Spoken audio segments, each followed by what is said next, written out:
¿Qué tal, compas? Un saludo. Pues yo insistiendo con el tema de Michoacán, tal vez porque sea uno de los focos rojos más alarmantes que hay en el país actualmente y al que honestamente creo que sí hay que ponerle mucha atención porque es el reflejo de lo que ha venido ocurriendo en los últimos años en México, varios años, no tan solo es a raíz de lo que el enano genocida Felipe Calderón provocó, sino todo este contubernio que existió entre los cárteles del crimen organizado en México con los gobiernos anteriores, incluso Vicente Fox, que ya sabemos que pues dejó salir al Chapo por una cantidad bastante elevada de dinero, y más atrás Carlos Salinas, Ernesto Zedillo, etcétera. Entonces hay por aquí un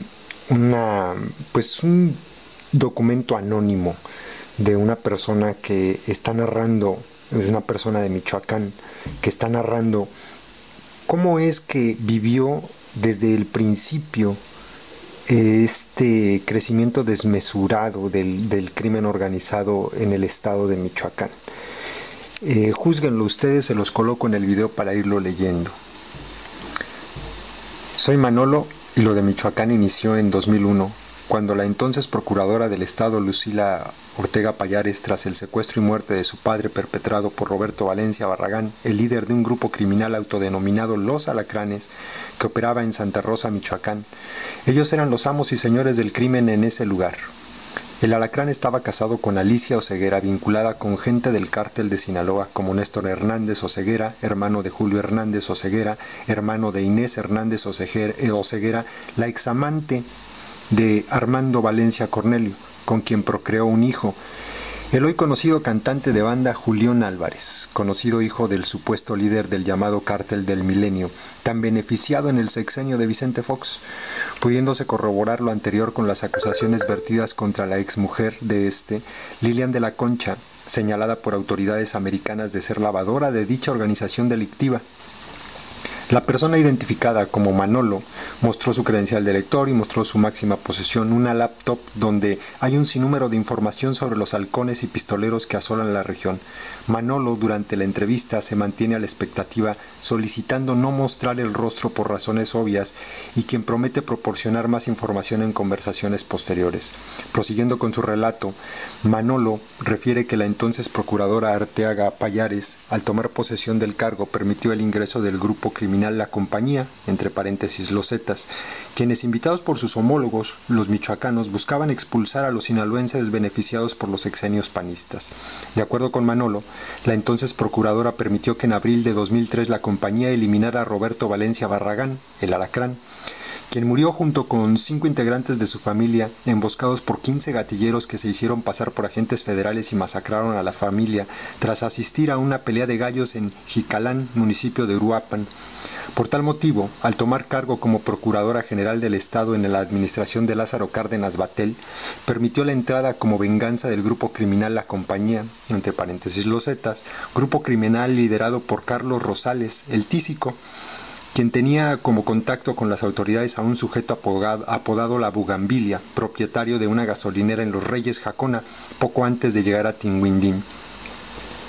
Es gracias a este grupo criminal, La Compañía, Los Zetas, que se inicia una limpieza de criminales de una entidad hasta entonces considerada un paraíso por su gastronomía y lugares mágicos, como Janitzio, enclavada en medio del lago de Pátzcuaro, declarada Patrimonio de la Humanidad por la UNESCO. Por medio de la compañía se logró un dejo de tranquilidad al estado gobernado por el perredista Lázaro Cárdenas Batel desde el año 2001 al año 2007, quien permitió que su partido, el PRD, repitiera la gubernatura en la persona de, no es Manuel, es Leonel Godoy Rangel, del 2008 al 2012. Periodo en el cual, gracias a su ubicación y clima privilegiados, la compañía y la familia michoacana comenzaron a instalar laboratorios clandestinos, incluso en el santuario de la mariposa monarca, apoyado en muchos casos apoyando en muchos casos a los talamontes para que fungieran como guardias blancas del crimen. Fue durante la gubernatura de Manuel, sigue insistiendo, es Leonel Godoy Rangel, que salió a la luz la filtración del crimen organizado en las altas esferas de la política, al vincular a su hermano Julio César Godoy Toscano, titular de una diputación federal, quien incluso fue ingresado a escondidas al Palacio Legislativo de San Lázaro, ustedes se acordarán de esto, en la Ciudad de México, para que rindiera protesta y con fuero poder evadir la acción de la justicia, como integrante de la familia michoacana. Al filtrarse una grabación entre este y Servando Martínez Latuta, quien le daba instrucciones al hoy prófugo de la justicia, privilegiado con un escaño federal a pesar del señalamiento y de clamar su inocencia. Gracias a que la narcopolítica alcanzó al Partido del Sol Azteca, cuyo lema era honestidad valiente, retornó el PRI a un estado plagado por criminales pese a los embates de la Policía Federal en la entidad, cuyo entonces titular Facundo Rosas, aquí hago un paréntesis, dice hoy secretario de Seguridad Pública en Puebla, baste recordar lo que menciona Anabel Hernández de Facundo Rosas, es increíble, este tipo de delincuentes en lugar de estar presos siguen ocupando cargos altísimos en la seguridad pública del país. En este caso, este señor, señalado y vinculado directamente con el crimen organizado, ahora es secretario de Seguridad Pública en Puebla. No me extraña porque Puebla esté así. Cierro el paréntesis, continúo. Juró erradicar el crimen tras el asesinato de 12 agentes de inteligencia, incluyendo mujeres, en julio de 2009, cuyos despojos fueron dejados amontonados a un costado de la carretera federal siglo XXI. Yo me acuerdo de esto, fue terrible. Prosiguiendo con nuestro relato, Manolo dijo que un sujeto llamado Pedro Franco Barajas es el sicario que asesinó a Salvador Arteaga, hermano de la entonces procuradora Arteaga Pallares, como represalia por permitir que la compañía operara con la competencia de las autoridades. Complacencia, cuyos efectivos en la entidad municipales y estatales estaban en su mayoría ya a sueldo del crimen organizado. Respecto a la cooptación de las autoridades, fue realizada desde el 2003 por un hombre de nacionalidad peruana apodado El Sol. Este señor es muy famoso, ha sido mencionado muchísimas veces, ¿no? Vaya, falleció ya, lo asesinaron, pero bueno, seguimos leyendo. Asesinado en Apatzingán en el 2005. De acuerdo al testimonio de Manolo, El Sol era el encargado de aparecer en las alcaldías y dependencias gubernamentales manejando un BMW, un Mercedes-Benz color gris, quien se identificaba como enlace de la compañía y ofreciendo los servicios y dinero de esta a quienes aceptaban sus condiciones. En caso de que algún edil accediera a los servicios de la compañía, el alcalde y su director de seguridad no tenían que preocuparse de los criminales, ya que estos se encargaban de la limpieza de estos en su demarcación, y en caso de negativa, por su honestidad o estar al servicio del otro grupo rival, eran eliminados. Para aparecer como los mecenas y los garantes de la seguridad, la compañía mandaba comunicados a la población diciendo que la compañía I.O. Familia Michoacana, llamada así desde el 2006, serían quienes velarían por la seguridad de los michoacanos, denunciando y eliminando a las lacras sociales y a los políticos corruptos, haciendo que sus acciones fueran vistas como justicia divina. Yo leí muchos comunicados de estos en Michoacán, muchos panfletos, papelitos que dejaban abajo de las puertas.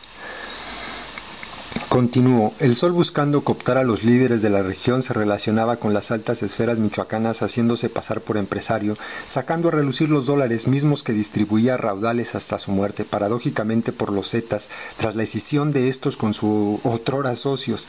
Tras la caída de Armando Valencia en agosto del 2003, la compañía sale a la luz pública en Apatzingán, Tepeque, Nueva Italia, Aguililla, Cualcomán, La Ruana, etc., y se manifiesta como un grupo dedicado solo al narco y levantar a criminales contrarios, como sucedió en Los Reyes, aunque poco después cualquier persona adinerada era objeto de depredación de estos criminales pseudo religiosos, quienes desde ese entonces se dedicaron a extorsionar y secuestrar.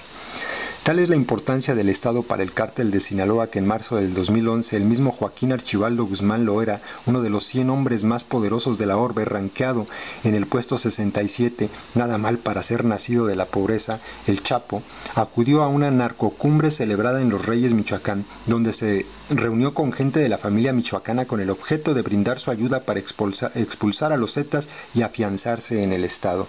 De acuerdo con Manolo, el hombre más buscado del mundo entró vía terrestre secuestre a la entidad por el Carrizalillo, escoltado por un convoy militar compuesto por efectivos reales y sicarios vestidos de militares, quienes portaban armas reglamentarias, así como sicarios vestidos como miembros de la CEMAR, quienes montaron retenes en la periferia durante 12 horas. Tal situación orilló a que gente que no quería una unión de conveniencia como con los sinaloenses, casi expulsados del estado por los zetas y la familia michoacana, formaran lo que hoy se conoce como los Caballeros Templarios, bajo la égida de Enrique Plancarte Solís y Servando Martínez Latuta. Gracias al poderío económico de El Chapo, los Caballeros Templarios se vieron en la imperiosa necesidad de extorsionar a los comerciantes fijos y ambulantes, ejidatarios y agricultores de la entidad, con el fin de allegarse recursos y continuar la guerra contra los grupos rivales.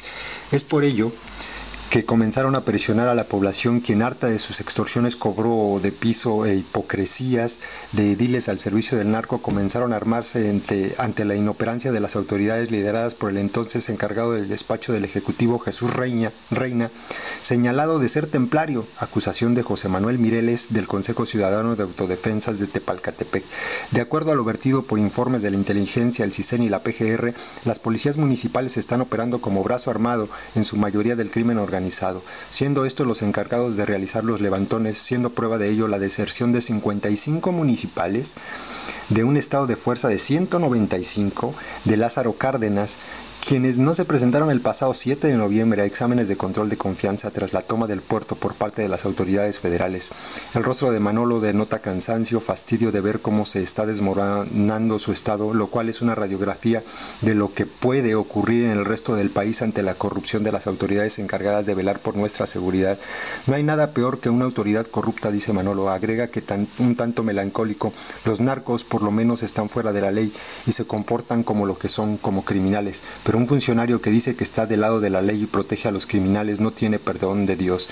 Como dijo Manolo, no tiene perdón de Dios, y en espera, al igual que miles de mexicanos, que las acciones de la actual administración pongan orden y encierren a quienes tanto mal siguen haciendo a nuestra patria, tan jóvenes como Bisoña, al creer que haciendo lo mismo con los mismos cambiarán las cosas. Basta con mirar quiénes son los titulares de las dependencias encargadas de nuestra seguridad para saber que son los mismos de hace décadas, solo que reciclados, haciendo que exista actualmente una aristocracia de la seguridad cuyos actos de ineptitud no solo son onerosos para el gobierno, sino para la ciudadanía en general.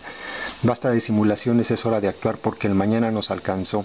No solo nos alcanzó, sino que nos rebasó. No es justo que la gente de bien como Manolo emigre de su tierra de origen por denunciar tropelías. Hay que levantar la voz a pesar del fragor de las balas. Hay que denunciar a pesar del miedo, ya que, como dijo Esquilo, la violencia acostumbra a engendrar violencia. Termino con una frase de Thomas Carlyle que me parece pertinente. Es un error esencial considerar la violencia como una fuerza. Agregando lo vertido por Jean Jaurès, la violencia es una debilidad, y esto está más que demostrado. Compas, así las cosas en un estado golpeado brutalmente por la delincuencia organizada. Y este texto, este testimonio de una persona desde el anonimato, que ha vivido la terrible situación de Michoacán, pues es el reflejo claro de que no es cuestión de partidos políticos que están involucrados: PRI, PAN, PRD, de todos, PT, el que quieras, el que tú me menciones. No me extrañaría nada que en este momento hasta gente de Morena esté metida dentro del crimen organizado. Y esto lo digo, pues vaya, en base a las propias estadísticas de la cooptación que tienen estos desgraciados entre las filas de todos los partidos políticos. Así es que yo creo que la solución ni siquiera viene con que aparezca en escena un partido político nuevo. El problema va a seguir persistiendo. Esto es la gravedad verdadera del asunto. El problema es que no hay voluntad, porque ni siquiera tienen intención de acabar con todo esto. Vaya, el involucramiento del gobierno en el crimen organizado es más que evidente. Es una tragedia lo que se vive en el estado de Michoacán, una verdadera tragedia. Pues ahí se los dejo, compas, para que lo analicen. Saludos.